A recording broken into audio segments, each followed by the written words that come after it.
नमस्कार, हॉकफीड न्यूज में आप सभी का स्वागत है। सार्वजनिक रूप से धारा 370 पर अपनी चुप्पी को सही ठहराते हुए आजाद ने कहा कि केवल सुप्रीम कोर्ट जहां मामला लंबित है और केंद्र ही इसे बहाल कर सकते हैं। पुंछ जिले के कृष्णा घाटी इलाके में एक रैली में उन्होंने कहा कि चूंकि भाजपा के नेतृत्व वाली केंद्र सरकार ने अनुच्छेद 370 को निरस्त कर दिया है, इसलिए वह इसे बहाल नहीं करेगी। कांग्रेस के वरिष्ठ नेता गुलाम नबी आजाद ने बुधवार को कहा कि अभी जैसा हालात है उससे उन्हें नहीं लगता कि अगले लोकसभा चुनाव में उनकी पार्टी को 300 सीट मिलेंगी।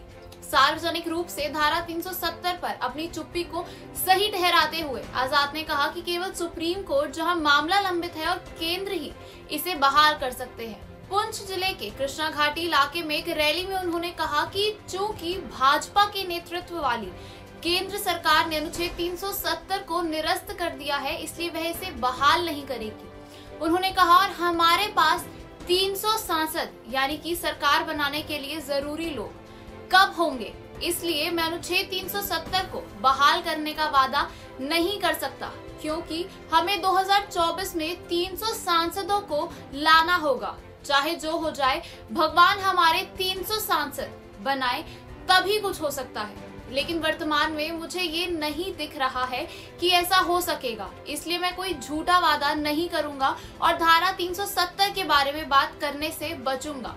वर्तमान में पुंछ और राजौरी के दौरे पर गए आजाद ने हाल ही में कश्मीर में कहा था कि अनुच्छेद 370 पर बात करना अप्रासंगिक है। कहा कि उनकी मुख्य मांगे जम्मू कश्मीर में राज्य का दर्जा बहाल करना और विधानसभा चुनाव जल्दी कराना है। उनके बयान की नेशनल कॉन्फ्रेंस के उपाध्यक्ष उमर अब्दुल्ला ने आलोचना की है। उन्होंने कहा कि कांग्रेस के वरिष्ठ नेता ने इस मामले में सुप्रीम कोर्ट की सुनवाई से पहले ही हार मान ली है। इस पर आजाद ने कहा कि वह अनुच्छेद 370 को निरस्त करने और राज्य को 2 केंद्र शासित प्रदेशों में विभाजित करने का विरोध कर रहे हैं। उन्होंने कहा, मैं अकेले ही पिछले 3 सालों से संसद में इस बारे में बोल रहा हूं।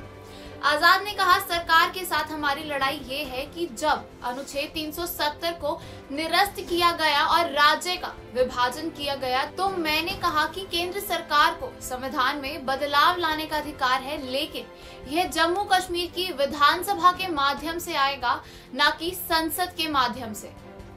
आपको बता दें कि कांग्रेस के वरिष्ठ नेता गुलाम नबी आजाद ने बीते कुछ दिनों पहले कहा कि जम्मू कश्मीर के राज्य के दर्जे की बहाली के लिए संघर्ष तब तक जारी रहेगा जब तक कि क्षेत्र के लोगों को उनकी पहचान वापस नहीं मिल जाती।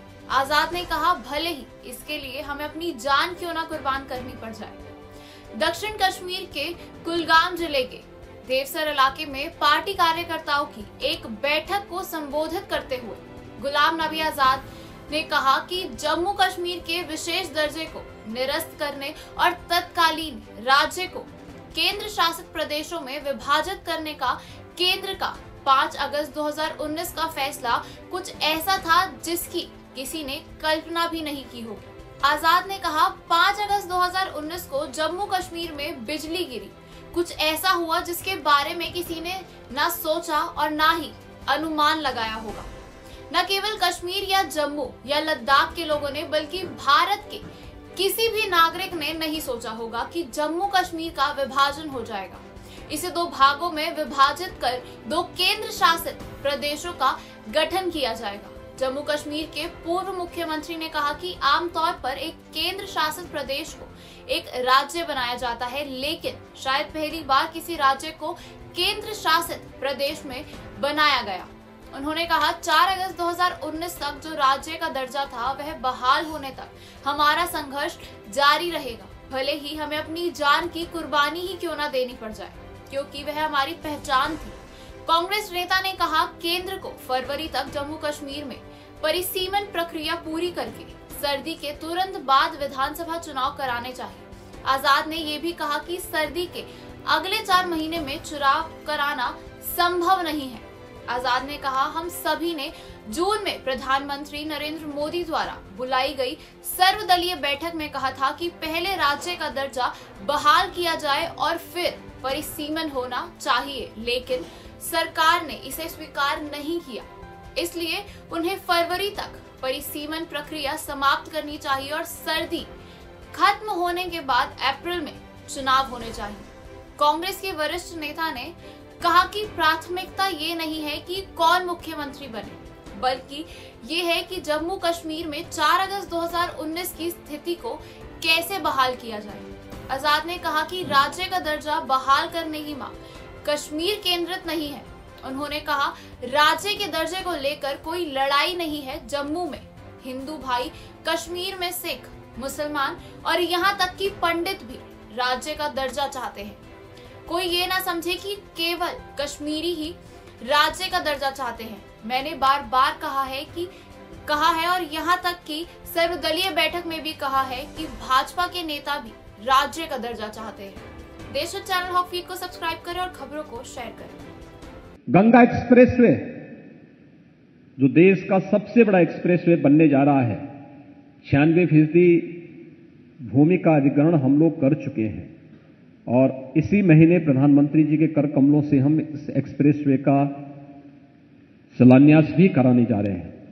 बलिया लंका एक्सप्रेसवे, आप स्पीड देख सकते हैं। 1947 से लेकर 2017 तक उत्तर प्रदेश में 1.5 एक्सप्रेसवे बने थे, कुल 1.5 एक्सप्रेसवे, और 2017 से 21 के बीच में हम वर्तमान में 6 एक्सप्रेसवे पे कार्य कर रहे हैं, जिनमें से एक कंप्लीट हो चुका है, एक अगले माह पूरा होने जा रहा है, एक को हम 2022 के मध्य तक पूरा कर लेंगे और शेष दिल्ली मेरठ एक्सप्रेसवे पूरा हो चुका है और शेष एक्सप्रेसवे पर भी युद्ध स्तर पर कार्य चल रहे हैं, जिनमें से 5 को राज्य सरकार अपने रिसोर्सेज से बना रही है और एक पर भारत सरकार ने योगदान दिया है। एयर कनेक्टिविटी, यह वही उत्तर प्रदेश है। 24 से 25 करोड़ की आबादी के लिए हमारे प्रदेश में केवल 2 एयरपोर्ट फंक्शनल थे, एक लखनऊ का और एक वाराणसी का। आज हमारे पास पिछले 5 वर्ष के दौरान हमने 9 एयरपोर्ट फंक्शनल किए हैं। इससे पहले 2017 तक प्रदेश के अंदर जो 2 एयरपोर्ट फंक्शनल थे, केवल 25 गंतव्य स्थलों तक उत्तर प्रदेश की कनेक्टिविटी थी। आज हम 80 से अधिक स्थलों पर, देश और दुनिया के 80 से अधिक स्थलों पर एयर कनेक्टिविटी से उत्तर प्रदेश जुड़ा हुआ है।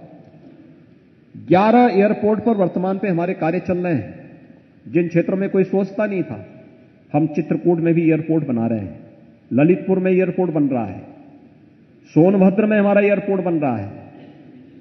इस आजमगढ़ के नाम से लोग भयभीत होते थे, वहां पे हमारा पूर्वांचल एक्सप्रेस उसी के बीच से होते हुए जा रहा है और वहां पर हमारा एक एयरपोर्ट बन रहा है। सहारनपुर में एयरपोर्ट का कार्य युद्ध स्तर पर चल रहा है, अलीगढ़, मुरादाबाद, श्रावस्ती, यानी 11 स्थलों पर हमारे नए एयरपोर्ट वर्तमान में बन रहे हैं और आप देखेंगे 2023 तक उत्तर प्रदेश देश का पहला राज्य होगा जिसके पास 5 इंटरनेशनल एयरपोर्ट होंगे।